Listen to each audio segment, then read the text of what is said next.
What would you do if a mysterious employer lured you to a hidden machine filled with danger? And what if escaping meant risking the very thumb you use to earn your living? Welcome to Classic Storytime Hub.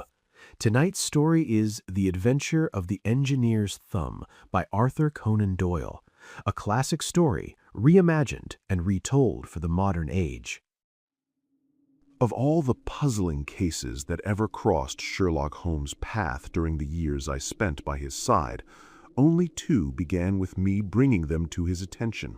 One involving Colonel Warburton's descent into madness, and the other, the more bizarre of the two, concerned an engineer and a thumb that would change everything. While the Colonel's story might have offered a finer playground for Holmes' sharp mind, the engineer's tale was drenched in drama from the very first moment, unfolding in twists so strange that I knew it deserved to be remembered. Newspapers may have told it before, but no printed line can capture the slow, creeping tension of events as they reveal themselves step by step, the way a mystery gradually lifts piece by piece until the full truth is laid bare. Even after 2 years, the memory of that summer lingered in my mind like a shadow I could not shake. It was the summer of 1889, shortly after my marriage, when the events began that would haunt me in ways I could never have imagined. I had returned to civilian practice, leaving behind the cramped, chaotic rooms of Baker Street, though I still visited Holmes regularly, and sometimes even managed to coax him out of his bohemian habits to join us for dinner. My practice had grown steadily, aided in no small part by the officials near Paddington Station, among whom one grateful man, whom I had cured of a lingering ailment, became my tireless promoter, sending every suffering soul his way. One morning, just before 7, the soft tap of a maid at my door roused me from sleep. "2 gentlemen from Paddington are waiting in the consulting room, sir," she whispered. Instantly alert, I dressed quickly. Railway matters, I knew from experience, were rarely mundane. As I hurried down the stairs, I caught sight of the familiar figure of the station guard, my old ally, slipping out from the room and shutting the door behind him with a deliberate click. Something about the movement set my pulse racing, a quiet prelude to the chaos that was about to unfold. "He's here," the guard whispered, flicking his thumb over his shoulder, "safe and sound." I frowned, curiosity prickling at my nerves. "What is it?" I asked, half expecting him to mean some strange creature caged in my room. No, he murmured, his eyes darting nervously. "A new patient. Thought I'd bring him myself so he wouldn't run off. There he is, perfectly safe. I must be off now, doctor. Duty's call."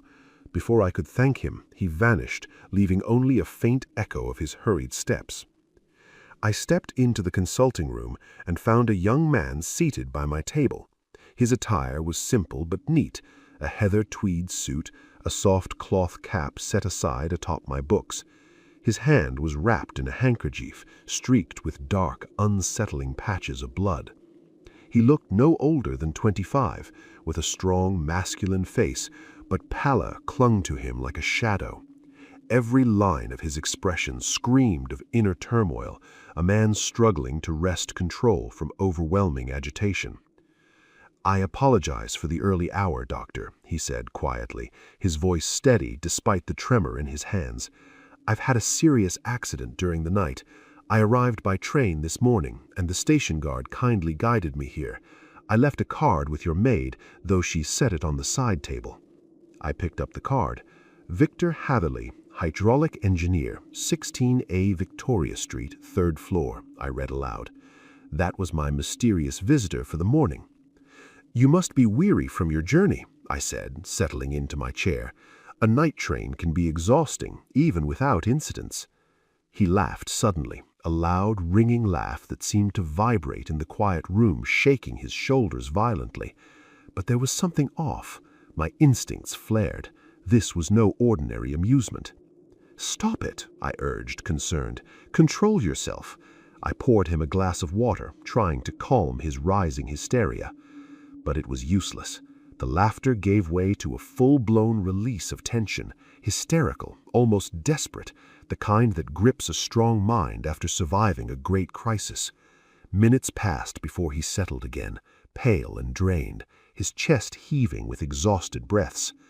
"I've made a fool of myself," he whispered, shame tinged with relief. "Not at all," I reassured him, adding a dash of brandy to the water.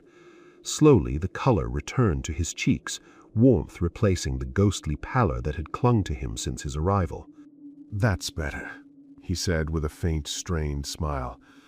"Now, Doctor, perhaps you could turn your attention to my thumb, or rather to where my thumb used to be." He unwound the blood-stained handkerchief and extended his hand toward me. Even my seasoned nerves recoiled. 4 fingers jutted out, and where the thumb should have been, there was a horrid, raw, spongy scar, mutilated down to the very root. It had been hacked or torn away entirely. "Good heavens!" I exclaimed. "This is monstrous. The bleeding must have been tremendous." "Yes, it was. I fainted when it happened, and I must have been senseless for some time. When I came to, it was still bleeding, so I tied a handkerchief tight around my wrist and braced it with a twig." "Remarkable presence of mind. You could have been a surgeon." He gave a faint shrug. "It's a matter of hydraulics, really, my own field of expertise." I examined the wound carefully. This was done with a very heavy, extremely sharp instrument. "A cleaver-like thing," he replied calmly. "An accident, then?" "Far from it." "My word! A deliberate attack?" "Most deliberate, and murderous." "You horrify me," I said, my stomach tightening. I worked quickly, sponging, cleaning, and dressing the wound with cotton wadding and antiseptic bandages. He lay back, pale but resolute, biting his lip occasionally. "How does that feel?" I asked when I finished. "Marvelous. Between your brandy and the bandages, I feel like a new man. I was terribly weak, but then I've endured far worse tonight. Perhaps you should avoid speaking of it for now. It's clearly taxing on your nerves." "Oh, no, not now. I'll have to tell the police eventually, of course, but between us, if it weren't for this convincing wound, I doubt anyone would believe my story. It's extraordinary, and I have little in the way of proof. Even with belief, the clues I can give are vague. Whether justice will be served, that's another question." "Huh," I said. "If it's a puzzle you wish solved, I strongly suggest you seek my friend Mr. Sherlock Holmes before the official police get involved." "I've heard of him," he said, relief softening his features. "I'd be grateful if he would take it up, though the police will, of course, need to be informed. Could you introduce me?" "I'll do better," I replied. "I'll take you to him myself." "Immense thanks, Doctor," he said, his voice almost quivering with the tension of the night. "I shall be forever obliged." "We'll grab a cab and head over together," I said. "We'll just make it in time for a quick breakfast with him. Can you manage it?" "Yes," he replied, firmly, though his eyes betrayed the tension still gripping him. "Very well. My servant will summon a cab, and I'll be with you in a moment." I dashed upstairs to explain the situation to my wife, and within 5 minutes we were rattling through the streets of London in a hansom, the morning mist curling around the lamps, en route to Baker Street. As I had expected, Sherlock Holmes was lounging in his sitting room, clad in his worn dressing gown, absorbed in the agony column of the Times, pipe in hand.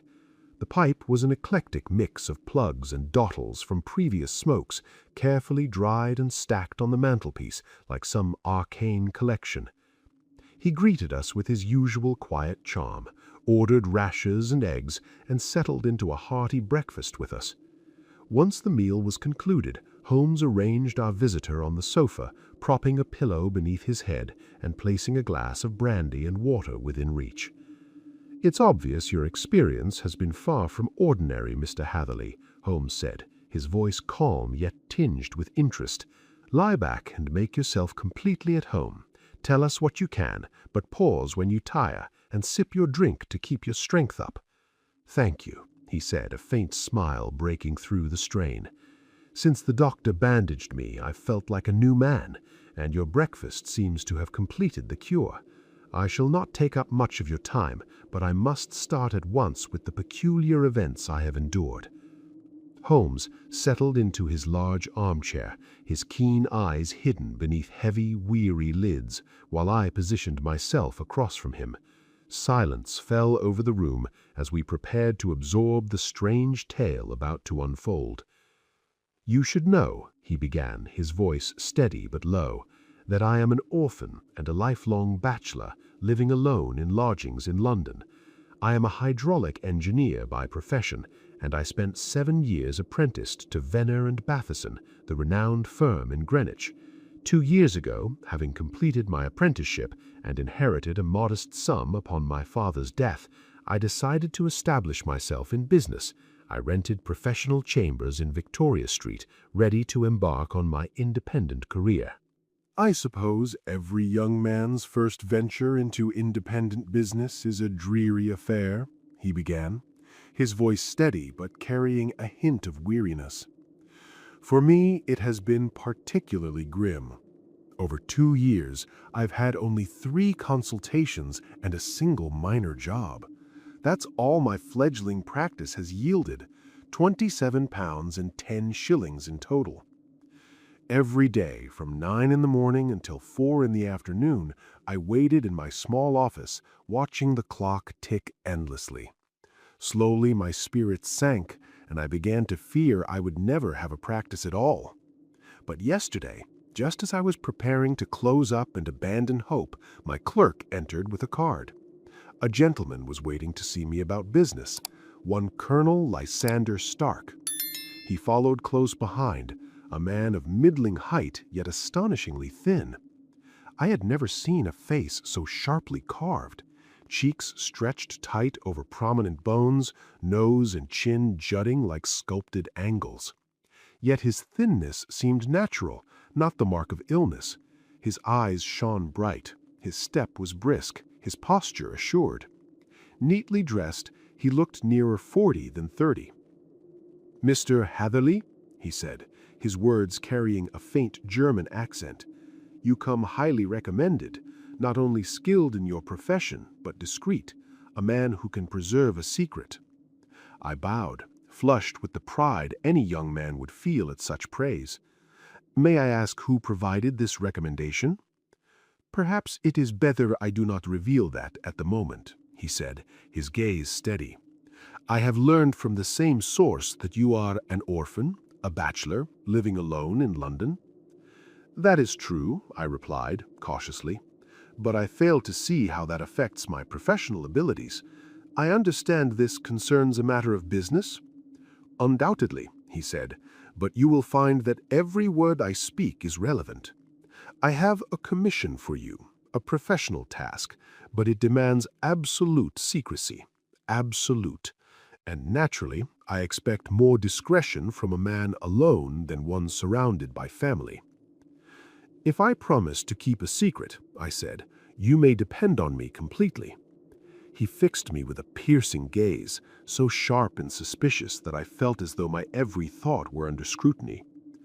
"Do you promise?" he asked at last, his voice low and deliberate. "Yes," I replied. "Absolute and complete silence, before, during, and after. No mention, no word, no writing of it anywhere." "I've already given you my word," I assured him. "Very well." Suddenly he sprang to his feet and shot across the room like lightning, flinging open the door. The hallway beyond was empty. "That's settled," he said, returning to his seat. "Sometimes the clerks are too curious for their own good. Now we can speak freely."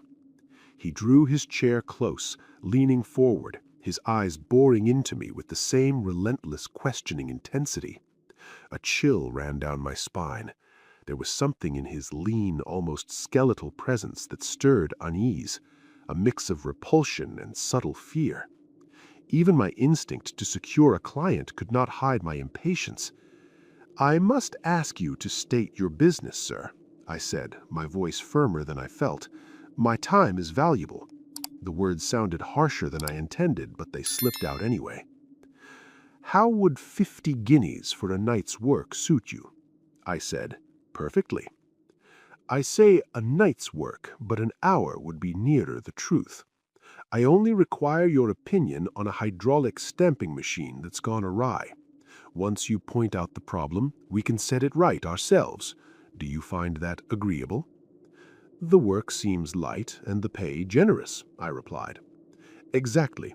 You will need to come tonight on the last train." "Where to?" "Iford, in Berkshire, a small village near Oxfordshire border, about 7 miles from Reading. There's a train from Paddington that will get you there around 11:15. "Very well," I said, calculating the timing. "I shall meet you there in a carriage." "So there's a drive," I remarked. "Yes, our place is out in the country, a good 7 miles from Iford station." "Then we can hardly arrive before midnight. I assume there's no train back. I would have to spend the night." "Yes, we can provide you a place to stay," he said lightly. "That is inconvenient. Could I not come at a more suitable hour?" "We prefer you come late. It is to compensate for the inconvenience that we are paying a fee, 50 guineas, for a young and unknown man like yourself. Enough to buy an opinion from the very heads of your profession. Of course, if you wish to withdraw, there is still time." I weighed the 50 guineas in my mind, imagining how useful they would be. The sum alone was enough to tilt my decision. "Not at all," I said finally. "I shall be happy to accommodate your wishes. I would, however, like to understand more clearly exactly what you want me to do." "Quite so," he said, his thin fingers drumming lightly on the edge of the table. "It is only natural that the pledge of secrecy we demanded has sparked your curiosity. I have no wish to commit you blindly. First, let me ensure we are free from prying ears." "Entirely," I assured him. "Then here is the matter. You are probably aware that fuller's earth is a valuable substance and scarce in England, found only in 1 or 2 locations." "I have heard as much," I replied, intrigued. "Some time ago," he continued, leaning closer, "I purchased a small estate, barely more than a patch of land, within 10 miles of Reading. By chance, I discovered a deposit of fuller's earth in one of my fields. On closer examination, I found that this deposit was only a small link between 2 much larger deposits, both on neighboring lands. These neighbors were blissfully unaware that beneath their soil lay a resource as valuable as a gold mine. Naturally, it would benefit me to acquire their land before they realized its worth. Yet I had no capital to make such purchases." He paused, letting the weight of his words sink in. "I confided in a few trusted friends, and together we devised a plan. Quietly, secretly, we would exploit my small deposit to raise funds sufficient to acquire the neighboring fields. We've been working at this for some time now, and to aid our operations, we constructed a hydraulic press. That press, as I have explained, has now broken down, and we need your expert advice. But our secrecy is paramount," he added, his eyes narrowing. "If anyone were to discover that hydraulic engineers were visiting our little estate, questions would be asked. The truth might slip out, and with it, any chance of acquiring the adjacent lands. That is why I required your promise, absolute silence. You understand, I hope." I nodded, absorbing the gravity of the commission. Every word hinted at something far more dangerous than a simple mechanical repair, and a shiver ran down my spine. The night ahead promised not just labor, but intrigue, and perhaps peril. "I quite follow you," I said, though a small knot of unease had begun to tighten in my chest. "The only thing I cannot grasp is the use of a hydraulic press in excavating fuller's earth, which I thought was simply dug like gravel from a pit." "Ah," he replied lightly, almost brushing the matter aside. "We have our own method. We compress the earth into bricks so that it can be removed without revealing its true nature. but that is merely a detail." He leaned closer, his thin frame almost gliding across the floor. "I have now taken you fully into my confidence, Mr. Hatherley, and you see how much I trust you." Rising abruptly, he added, "I shall expect you at Eford at 11:15. "I shall certainly be there," I answered. "And not a word to anyone," he said, fixing me with a last, long, piercing gaze. His hand, cold and clammy, pressed mine, and then he was gone, leaving a strange emptiness in the room. When I considered it later, in the clear light of reason, I was astonished at the suddenness of the commission. On one hand, I was delighted. The fee was enormous, far beyond anything I would have demanded, and there was promise of future work. On the other hand, the Colonel's strange demeanor and the unnatural secrecy surrounding the task unsettled me. Midnight, secrecy, and the insistence on silence, these did not sit comfortably. Nevertheless, I set aside my unease, ate a hearty supper, obeyed the injunctions of silence, and made my way to Paddington. At Reading, I changed carriages and stations, but managed to catch the last train to Eford. I arrived at the dimly lit, almost deserted station just after 11. No other passengers disembarked, only a lone, sleepy porter holding a lantern. As I stepped through the wicket gate, I was met by my morning acquaintance lurking in the shadows. Without a word, he seized my arm and propelled me into a waiting carriage. He drew the windows tight, tapped on the woodwork, and the horse sprang forward, carrying us into the night. "One horse?" interjected Holmes. "Yes, a single horse." "Color?" "Chestnut, glossy and fresh," I said, recalling the sidelight's reflection as I stepped inside. "Continue, please. Do not mind the questions." We sped away, the dark countryside rushing past in a blur. Colonel Stark remained silent beside me, his gaze fixed on me more than once with an intensity that set my nerves on edge. Though he claimed it was only 7 miles, the jolting ride, the poor quality of the country roads, and the passage of nearly an hour suggested it was far more. Frosted glass obscured the view outside. All I saw were fleeting, passing glimmers of distant lights. My attempts at conversation met only monosyllabic responses, and soon silence took over. Finally, the roughness of the road gave way to the crisp smoothness of a gravel drive. The carriage slowed, then stopped. Something about the night, the journey, and the air of suspense around this place made my heart beat faster than it had in years. Colonel Lysander Stark sprang from the carriage, and before I could fully react, he grabbed my arm and pulled me swiftly into a shadowed porch that yawned before us. It was as if we had stepped directly from the carriage into the house itself. I caught not a single glimpse of the facade. The instant we crossed the threshold, the door slammed shut behind us, and I heard the distant rattle of wheels as the carriage disappeared into the night. Inside, darkness swallowed us whole. The colonel fumbled, muttering under his breath, striking matches with shaking hands. Suddenly, a door at the far end creaked open, sending a long golden beam of light across the hall. The beam widened, and a woman appeared, holding a lamp high. Her dark dress shimmered in the glow, rich and glossy. She leaned forward, peering at us, and spoke in a foreign tongue, her voice sharp with inquiry.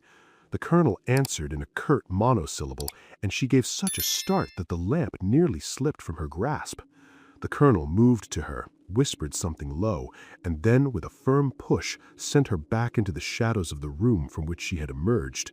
He turned to me, lamp in hand, his expression unreadable. "Perhaps you will wait here for a few moments," he said, throwing open another door. Inside was a small, plainly furnished room. A round table sat in the center, littered with German books. He set the lamp atop a harmonium beside the door. "I shall not keep you waiting," he promised, and disappeared into the darkness beyond. I glanced at the scattered volumes. Though my knowledge of German was limited, I recognized 2 as scientific treatises, the others volumes of poetry. Hoping to catch a glimpse of the countryside, I approached the window, but it was sealed with a heavy oak shutter, bolted tight. The house was eerily silent. Somewhere down the passage, an old clock ticked loudly, a stark counterpoint to the oppressive stillness. A creeping unease settled over me. Who were these people? Germans, apparently, but why here, in this remote, forgotten place? And where exactly was I? 10 miles or so from Ayford, yes, but in which direction? North, south, east, or west? I had no idea. The uncertainty gnawed at me. For all I knew, Reading and other nearby towns could lie within reach, yet the oppressive silence told a different story. We were deep in the countryside. I paced the room, humming under my breath to keep my spirits up, reminding myself that I was earning every penny of my 50-guinea fee. Suddenly, as if the silence itself had been shattered, the door swung open. There she stood, the woman from before, her face lit by the yellow glow of the lamp, the hall behind her swallowed in darkness. Fear radiated from her like a tangible thing, sending a chill through my own heart. One trembling finger rose, warning me to keep silent, while her eyes darted back into the shadows, wide and terrified, like a startled horse. "I would go," she whispered, struggling for calm. "You should not stay here. It is no place for you." "But, madam," I replied steadily, "I have not yet done what I came for. I cannot leave until I have seen the machine." Her voice shook as she pressed on. "It is not worth your while. You may pass through the door. No one will stop you." She paused, then, seeing my resolute expression, abandoned all pretense of composure. One step forward, hands wringing together, she whispered, almost desperately, "For the love of heaven, get away before it is too late."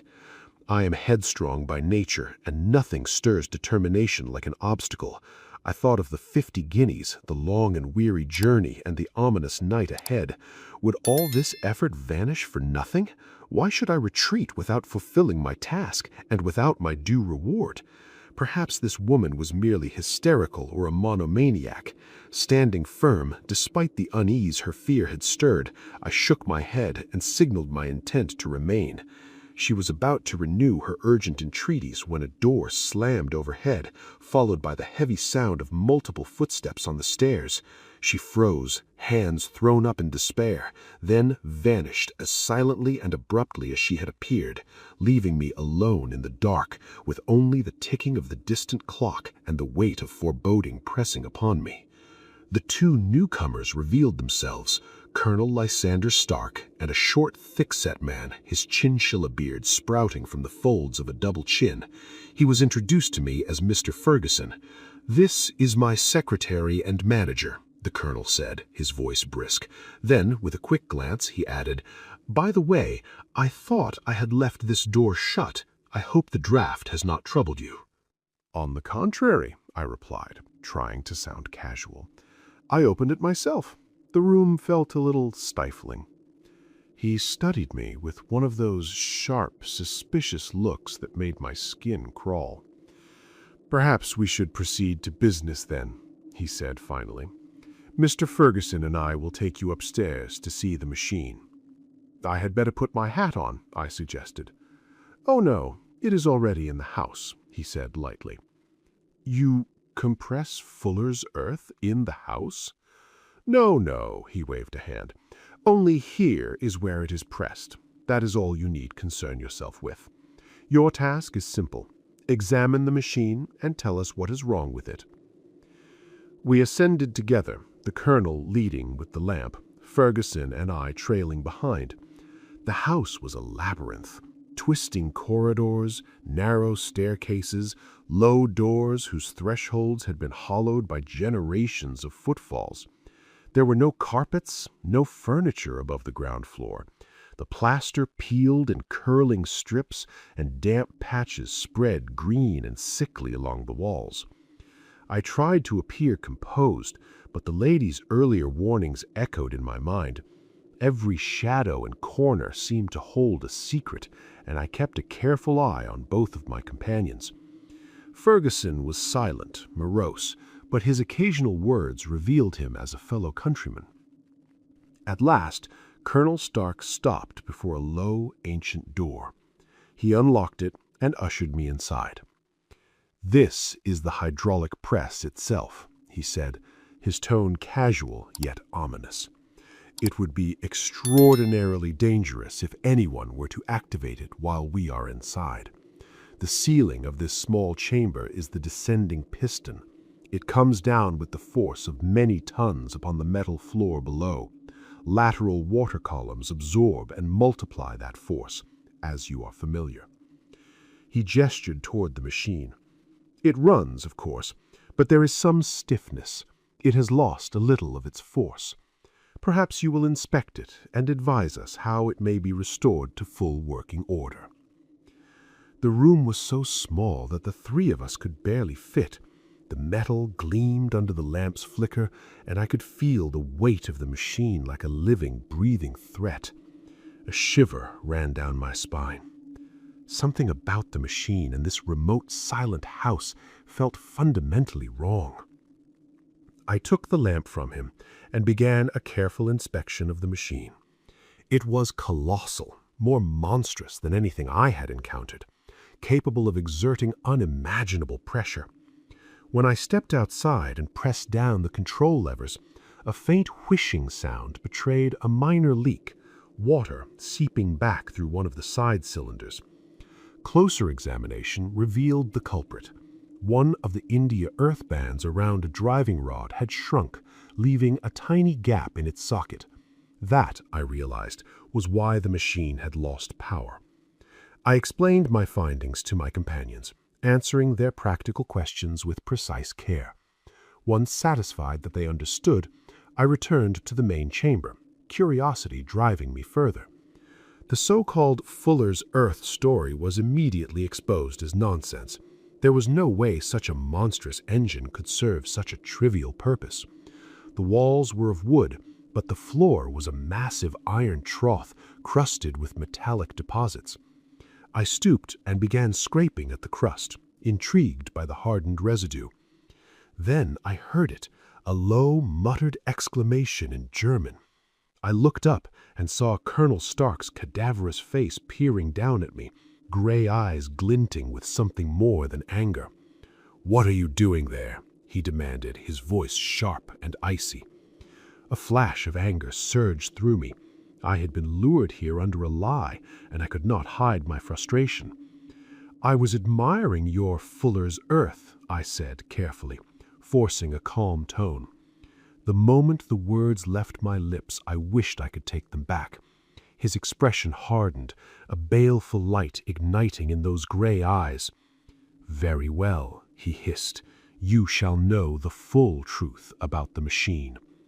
With a sudden, terrifying motion, he stepped back, slammed the small door, and turned the key in the lock. I lunged at the handle, yanking and kicking with all my strength, but the door held fast, immovable as iron. "Hello, hello, Colonel! Let me out!" I screamed, my voice bouncing off the cold, dark walls of the chamber. Panic began to rise like a tide, icy and choking, as I realized that I was utterly trapped, with the true purpose of this monstrous machine still waiting to reveal itself. Then, in the suffocating silence, a sound made my blood run cold. The clank of levers, the hiss of escaping water. The engine had begun its dreadful work. The lamp still stood on the floor where I had left it, casting trembling shadows on the black iron ceiling above me. Slowly, jerkily, it descended. I knew too well the crushing force it carried. Within moments, it would grind me into an unrecognizable pulp. I screamed, hurled myself against the door, clawed at the lock with my nails, imploring the colonel to release me. But the relentless rhythm of metal and water drowned my cries. The ceiling hovered just a foot or two above my head. I could feel its rough, icy surface with my upraised hand. A terrible thought struck me. The agony of death would depend entirely on how I met it. Face down, my spine would snap under the weight. Face up, could I bear to look at that looming black shadow? My legs gave way, and I sank in despair. Then, a flicker of hope. Though the floor and ceiling were iron, the walls were wooden. A thin line of yellow light appeared between two of the boards. Slowly it widened, a small panel sliding back, offering escape. I could hardly believe it, but instinct overrode disbelief. I threw myself through the opening, half fainting onto the other side. Behind me, the panel snapped shut. The lamp shattered, followed moments later by the clang of the descending slabs. I had escaped by the narrowest margin imaginable. A frantic tug at my wrist brought me back fully. I found myself lying on the cold stone floor of a narrow corridor, while a woman leaned over me, gripping my arm with one hand and holding a candle in the other, the same friend whose warnings I had foolishly ignored. "Quick, quick," she whispered, breathless. "They'll be here in a moment. They'll find you gone. Waste no more time. Come." This time I did not hesitate. I staggered to my feet and followed her through twisting corridors and down a winding staircase. At the bottom we reached a broad passage, and the sound of running footsteps and shouted orders echoed above and below. She paused, panic flickering across her face, then flung open a door leading into a bedroom.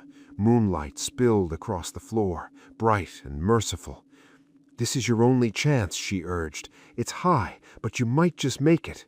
As she spoke, a flicker of light appeared at the far end of the corridor. My heart sank.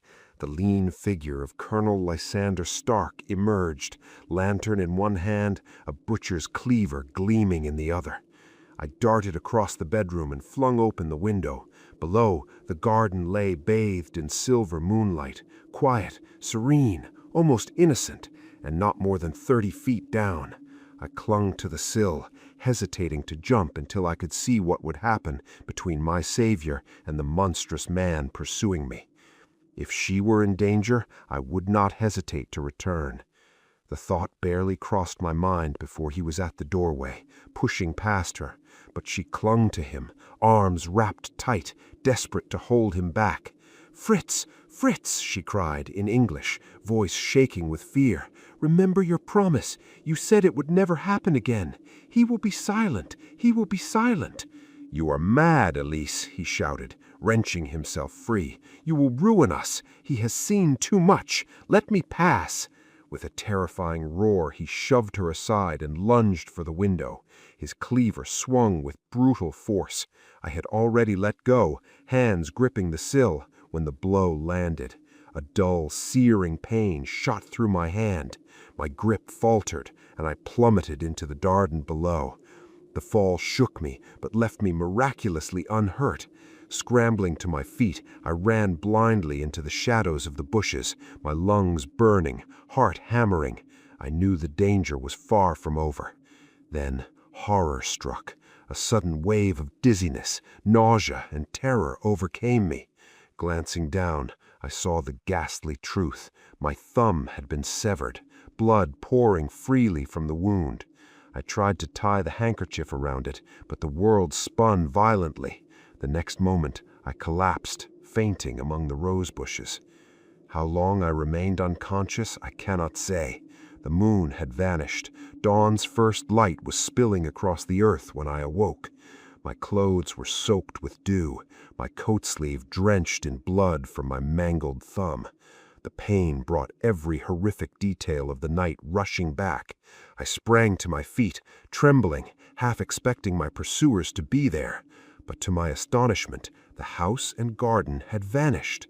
All that remained was the empty, silent morning and the cruel, chilling realization that I had survived, but the terror of the night would haunt me forever. I had been lying in the corner of the hedge, not far from the high road. Through the thinning morning mist, I could make out a long, low building below. It was the station where I had arrived the night before.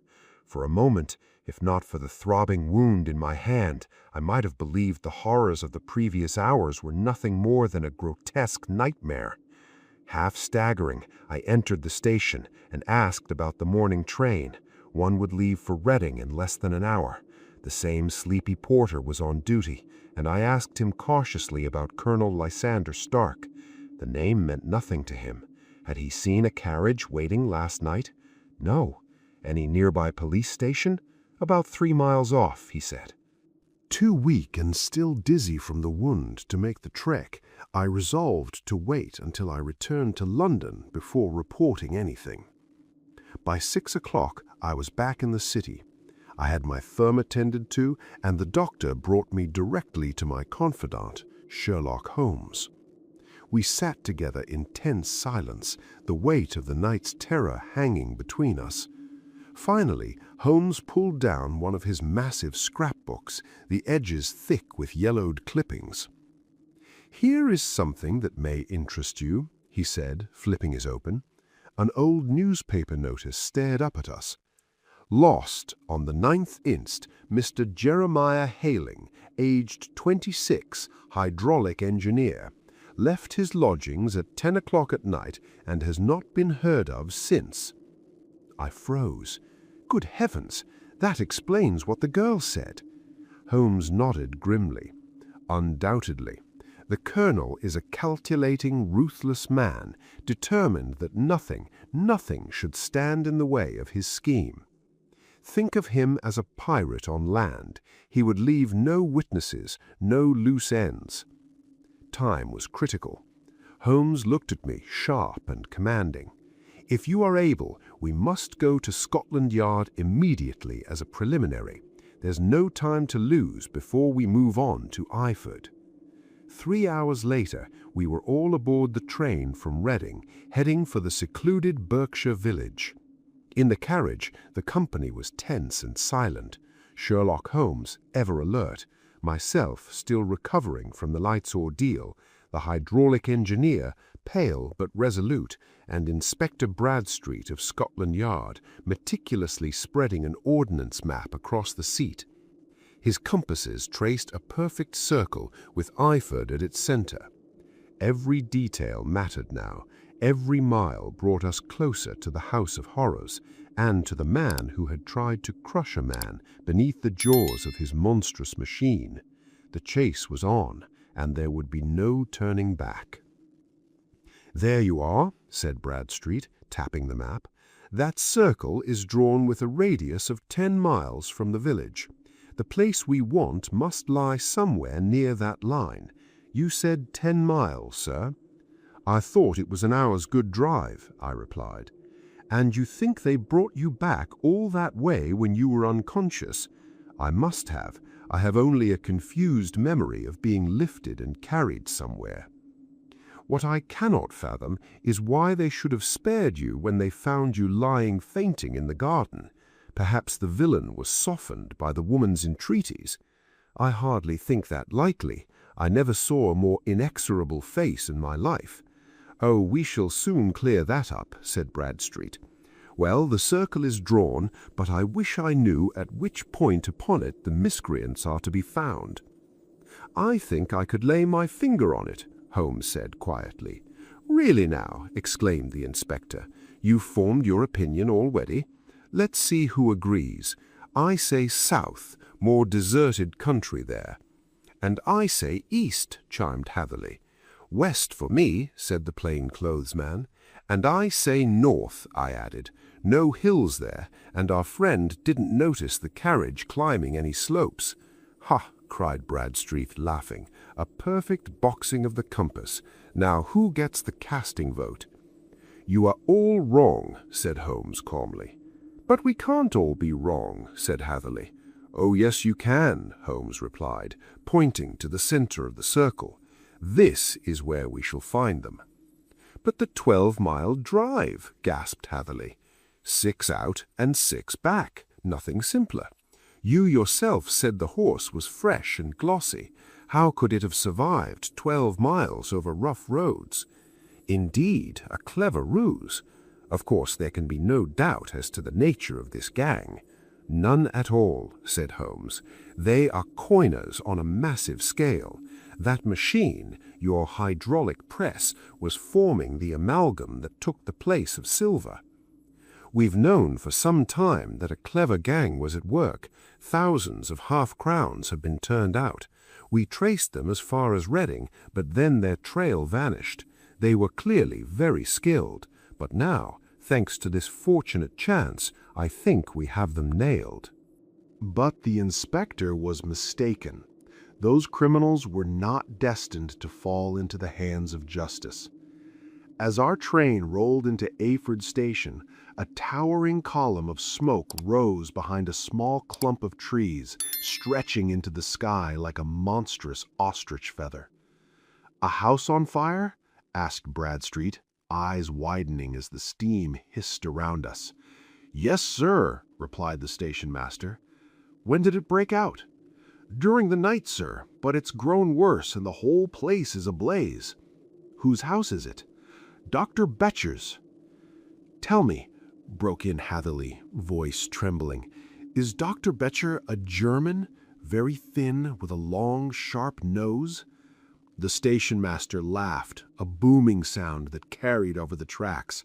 "No, sir, Dr. Betcher is an Englishman, and there isn't a man in the parish with a finer-lined waistcoat. But he has a gentleman staying with him, a patient, a foreigner, who looks as if a bit of good Berkshire beef would do him no harm." We hardly waited for another word before rushing toward the fire. The road rose over a low hill, and there it was, a vast whitewashed building spitting fire through every chink and window. In the garden, 3 fire engines strained in vain against the inferno, steam and smoke coiling skyward. "That's it!" cried Hatherley, eyes wide with disbelief and triumph. "There is the gravel drive, and there are the rose bushes where I lay. That second window is the one I jumped from." "Well, at least," said Holmes, calm but sharp-eyed, "you've had your revenge upon them. No question, the oil lamp you crushed in the press set the wooden walls ablaze, though they were too distracted in pursuit of you to notice.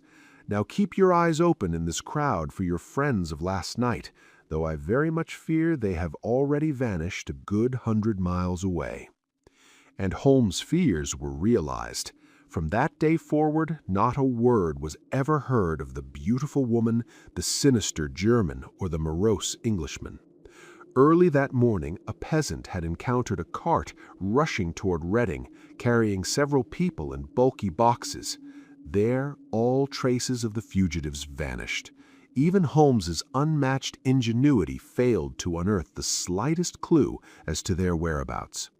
The blaze consumed their secrets, and with it the terrifying and ingenious machine that had almost claimed Hatherley's life. The firemen had been thoroughly perplexed by the strange arrangements they discovered within the house, and even more so when they came upon a freshly severed human thumb lying on a windowsill of the second floor. Yet by sunset their persistence paid off, and the flames were finally subdued. By then, however, the roof had collapsed, and the house lay in absolute ruin. Only a few twisted cylinders and iron pipes remained, remnants of the infernal machine that had cost our unfortunate acquaintance so dearly. Large masses of nickel and tin were discovered in an outbuilding, but no coins were to be found, which likely explained the mysterious bulky boxes seen earlier speeding toward Reading. How our hydraulic engineer had been transported from the garden to the place where he regained consciousness might have remained a mystery forever, were it not for the impressions in the soft soil, which told a very clear story.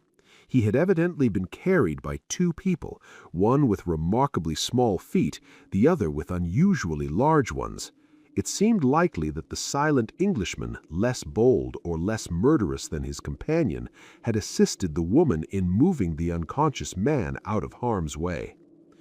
"Well," said our engineer, ruefully, as we settled into our seats for the return to London, "it has been quite an adventure for me. I have lost my thumb, I have lost a 50-guinea fee, and what have I gained?" "Experience," said Holmes, a twinkle in his eye. "Indirectly, it may prove of value, you know. Put it into words, and you will gain the reputation of being excellent company for the remainder of your existence." And thus the story ended. If you liked this journey into the worlds of classic literature, do not forget to support us by subscribing so we can tell you more. And hey, if there's a classic tale you'd love to hear, told in this suspenseful style, drop its name in the comments below. Your suggestion might be our next chilling adventure.